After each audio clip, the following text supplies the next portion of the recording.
அன்புள்ள நேயர்களே வணக்கம்.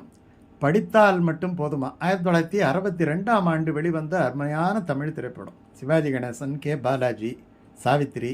கே பாலாஜி சிவாஜி கணேசன் காம்பினேஷனில் நிறைய படம் வந்திருக்கு. அவர் எடுக்கக்கூடிய எல்லா படங்களையும் பார்த்தீங்கன்னா தனக்கு ஒரு கேரக்டர் சிவாஜி கணேசனுக்கு வந்து தம்பியாவோ அண்ணனாவோ ஒரு போலீஸ் அதிகாரியாவோ இருப்பார். அண்ணன் தம்பியாக நடித்த படமே நிறையா இருக்குது. எங்கிருந்தோ வந்தாள், இதெல்லாம் ரெண்டு பேரும் சேர்ந்து நடித்த படம். சாவித்திரி, ராஜசுலோச்சனா இவர்களெல்லாம் ரொம்ப முக்கியமான பாத்திரம். ஏன் கண்ணாம்பா ரொம்ப அற்புதமான பாத்திரம். பழக்கமாக சிவாஜி கணேசனுக்கு டைரக்ட் பண்ணக்கூடிய ஆஸ்தான டைரக்டர் பீம்சிங், அவர் தான் இதுலேயும் டைரக்டர்.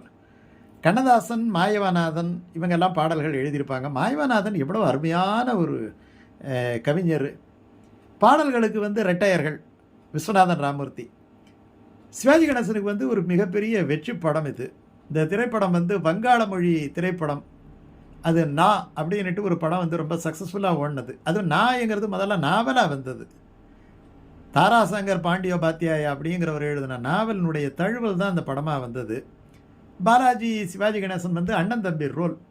ரொம்ப அற்புதமான கதை. நம்ம யோசிக்கிறதுக்கே வந்து இவ்வளோ ஒரு டிப்பிக்கலான ஸ்டோரி யோசிச்சுருக்கிறாங்களேன்னுட்டு நினைக்க தோணும்.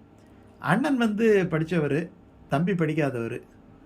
ரெண்டு பேருக்கும் கல்யாணம் பண்ணணும்னுட்டு தம்பிக்கு பொண்ணு பார்க்குறதுக்கு அண்ணன் போவார், அண்ணனுக்கு பொண்ணு பார்க்க தம்பி போவார்.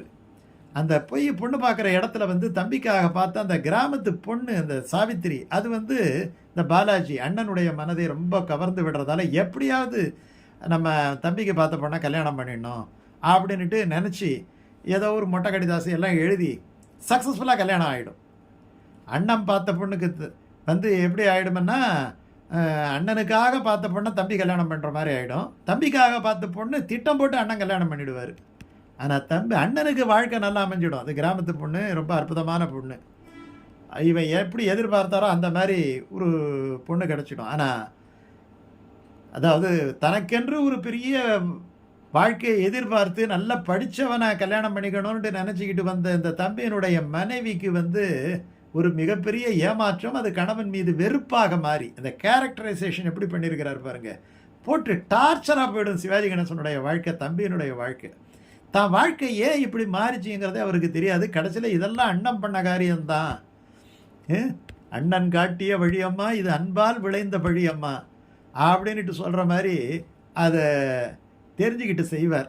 அதில் வந்து ரெண்டு பாட்டு பொதுவாகவே பார்த்தீங்கன்னா இந்த அண்ணன் தம்பி கேரக்டர் ரோல் பண்ணும் பொழுது பாலாஜி நிறையா பண்ணியிருக்கிறார். நான் சொன்ன மாதிரி எங்கிருந்து வந்தாலையும் பண்ணியிருக்கிறார். ஆனால் சிவாஜி கணேசனுக்கு தான் பாட்டு கொடுப்பாங்களே தவிர பாலாஜிக்கு சேர்த்து பாட்டு கொடுக்கறதுங்கிறது வந்து ரொம்ப அபூர்வம்.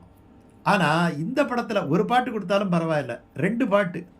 ஒரு பாட்டு பொண்ணு பார்த்து வந்த பிறகு ரெண்டு பேரும் வந்து ஒரு நீச்சல் குளத்தில் பாடக்கூடிய பாட்டு. பொன்னொன்று கண்டேன் பெண்ணங்கு இல்லை, அருமையான பாட்டு. PB Srinivas, TMS. இன்னொரு பாட்டு வந்து ரொம்ப ஜாலியான ஒரு பாட்டு, ஒரு கிராமிய ஃபோக் அப்படின்னு வச்சுக்கோங்களேன். அந்த ஃபோக் சாங் வந்து ரொம்ப பிரமாதமாக பண்ணியிருப்பார். அந்த நடனக்குழு, அந்த பண்ணை வீடு, அதுக்கு பக்கத்தில் சொல்கிறது. ஆனால் அங்கே கூட பார்த்தீங்கன்னா கண்ணதாசன் லிரிக்ஸில் பூந்து விளையாடுன்னு விளையாடி இருப்பார். அதில் வந்து ஓப்பனிங்கே பாருங்களா, நல்லவன் எனக்கு நானே நல்லவன் அப்படி ஆரம்பிப்பார். சொல்லிலும் செயலிலும் நல்லவன். இவர் என்ன, உள்ளம் சொன்னதை மறைப்பவன் இல்லை, ஊருக்கு தீமை செய்தவன் இல்லை, வல்லவன் ஆயினும் நல்லவன் இல்லையா? ரொம்ப அற்புதமான விஷயம். அதில் சரணங்களில் மிக அழகான சரணங்கள். தான் யாருங்கிறது பாசத்துக்கு மட்டும்தான் கட்டுப்படுபவன், யார் இல்லைன்னு கேட்டாலும் சொன்னது கிடையாது. ரொம்ப அழகான உவமைகளோட சொல்லியிருப்பார். பள்ளம் மேடு கண்டால் பார்த்து செல்லும் பிள்ளை, நான் பாசம் என்னும் நூலில் சேர்த்து கட்டிய முல்லை, இல்லை இல்லை என்று என்றும் சொன்னவன் இல்லை, என் கண்ணை நானே கண்டேன், அதில் என்னை நானே கண்டேன். ரொம்ப அழகான வரி.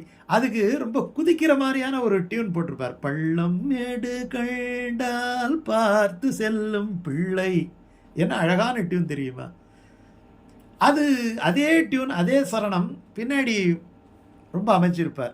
சிட்டு போல வானில் துள்ளி செல்ல வேண்டும், கீரிப்பிள்ளை போல உருது செல்ல வேண்டும். அந்த கீரிப்பிள்ளை போல உருது செல்ல வேண்டும்ங்கிறது அந்த நடிப்பு சிவாஜி கணேசனுக்கு பாருங்களா. சிவாஜி கணேசனுடைய முகபாவம் அப்போ பார்த்தீங்கன்னா ரொம்ப மேக்கப் போட்ட மாதிரி இருக்க மாட்டார் சிவாஜி கணேசன்.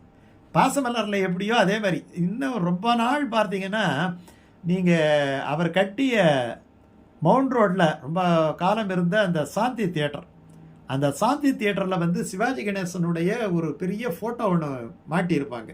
அந்த மேலே மாடிப்படி போகிற இடத்துல பெரிய ஃபோட்டோ ஒன்று. அந்த ஃபோட்டோ ரொம்ப அற்புதமாக இருக்குது, கன்னத்தில் கை வைக்கிற மாதிரி அவருடைய ட்ரேட்மார்க் ஃபோட்டோ. இதில் பார்த்தீங்கன்னா அந்த கருத்த புருவம், இந்த புருவம், அந்த மீசை, அந்த சட்டை, அவருடைய அந்த உருவம், அவருடைய அந்த சிரிப்பு எல்லாம் பார்த்தோம்னா அந்த பாட்டை வந்து இன்னும் ஒரு தூக்கி கொடுக்கும். சிட்டு போல வானில் துள்ளி செல்ல வேண்டும், கீரிப்பிள்ளை போலே அப்படின்னு சொல்லும்போது அந்த கையை காட்டுற விதம், அந்த கண்களிலே தெரிகின்ற அந்த பாவம் எல்லாருக்கும் பார்த்தீங்கன்னா முகத்தில் ஒரு மாதிரியா இருக்கும். ஆனால் கண்களிலேயே அவ்வளோ உணர்ச்சிகளையும் காட்டக்கூடிய ஒரு அற்புதமான நடிகர் அப்படின்னு சொன்னால் சிவாஜி கணேசனை தவிர வேறு யார் இருக்க முடியும்? எத்தனையோ மேல்நாட்டு நடிகர்களெல்லாம் சொல்கிறாங்க. ஆனாலும் கூட நம்ம ஒன்றையும் ரொம்ப நுட்பமாக அந்த படம், அந்த கேரக்டர், அந்த பாத்திரத்துக்கு அவர் செய்த நியாயம் இவைகளெல்லாம் பார்க்கின்ற பொழுது எப்படி உணர்ந்து ஒருவேளை அந்த அந்த இடமாவே அவர் மாறிடுறாரா? அந்த தம்பி படுறக்கூடிய கஷ்டம் எல்லாத்தையும் அந்த கேரக்டர் இருக்கும்போது தானே ஏற்றுக்கிறாரா என்கிற மாதிரி தெரியும். சிட்டு போல வானில் துள்ளி செல்ல வேண்டும், கீரிப்பிள்ளை போலே ஊர்ந்து செல்ல வேண்டும், தொல்லை என்ற பாம்பை கவ்விக்கொள்ள வேண்டும், தூய உள்ளம் வேண்டும் என்றும் சேவை செய்ய வேண்டும். ஒரு மனிதனுடைய தேவை என்னங்கிறத இதை விட எப்படி ஒரு சூட்டிகையே சொல்ல முடியும்? தொல்லை என்ற பாம்பை கவ்விக்கொள்ள வேண்டும், தூய உள்ளம் வேண்டும் என்றும் சேவை செய்ய வேண்டும்.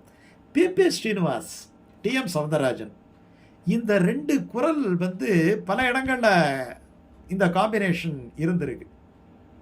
பல இடங்களில் வந்து ஜெமினி கணேசனும் சிவாஜி கணேசனும் நடிக்கும்போது தனித்தனியாகவும் இருந்திருக்கு, சோலோவாகவும் இருந்திருக்கு, அல்லது டுயட்டாகவும் இருந்திருக்கு, அல்லது 2 டுயட்டாக இருந்திருக்கு, அல்லது மேல் டுயட் மாதிரி வருகின்ற பொழுது 2 பேரும் இணைந்து பாடுகின்ற மேல் பாடலாக வருகின்ற பொழுது டி.எம். சௌந்தரராஜன், பி.பி. ஸ்ரீனிவாஸ் பாட்டு நிறைய படங்களில் இருக்குது. இது ஒரு சாஃப்ட் வாய்ஸ், அது ஒரு அடர்த்தியான கம்பீரமான ஒரு வாய்ஸ். இந்த வாய்ஸில் அருமையான இனிமை இருக்கும். பிபிஎஸ் வாய்ஸில், டி.எம். சௌந்தரராஜன் வாய்ஸில் வந்து இனிமையோடு சேர்ந்து அந்த அற்புதமான அந்த ஆண்மை குரல், அந்த உச்சரிப்பு இவைகளெல்லாம் இருக்கும். இந்த 2 குரலும் ஒரு அர்த்தமுள்ள பாடலில் இணைந்து நம்ம கேட்கின்ற பொழுது நம்முடைய காதுகள் செய்த புண்ணியமாகத்தான் அதை நினைக்கணும். அதுக்கு என்ன அழகான ஒரு டியூனு, என்ன அழகான ஒரு டைரக்ஷன், என்ன அழகான ஒரு நடிப்பு. உங்களுக்கு அந்த சிவாஜி கணேசன் நடிப்பும் பாலாஜி நடிப்பும் பார்க்கும் பொழுது தான் தெரியும் அவர் உண்மையெல்லாம் மறைக்கிறார். தான் வந்து தம்பிக்கு வந்து இவ்வளவு தப்பு பண்ணுறோமே அப்படிங்கிறது தெரிஞ்சியே பண்ணும் பொழுது அதை எப்படி அவர் மறைக்கிறாருங்கிறது அவருடைய உடல் மொழிகள் காட்டும். சிவாஜி கணேசன் இதெல்லாம் அறியாமலேயே தான் வந்து படுகொலை விழுந்துட்டோங்கிறது தெரியாமலேயே சிறு பிள்ளைத்தனமாக நடிக்கிற மாதிரி இருக்கக்கூடிய நடிப்பு இருக்குது இல்லையா? அதாவது மனசில் ஒன்றும் இல்லாதவன், மனசு சுத்தமாக இருக்கிறவன். அதான் கடைசியில் தூய உள்ளம் வேண்டும் அப்படின்ட்டு ஒரு வார்த்தையை போட்டது அந்த கேரக்டருக்கு தான் போட்டார். அவ்வளோ அற்புதமான ஒரு பாட்டு. இந்த பாட்டை ஒரு தரம் கேட்டு பார்ப்போமே.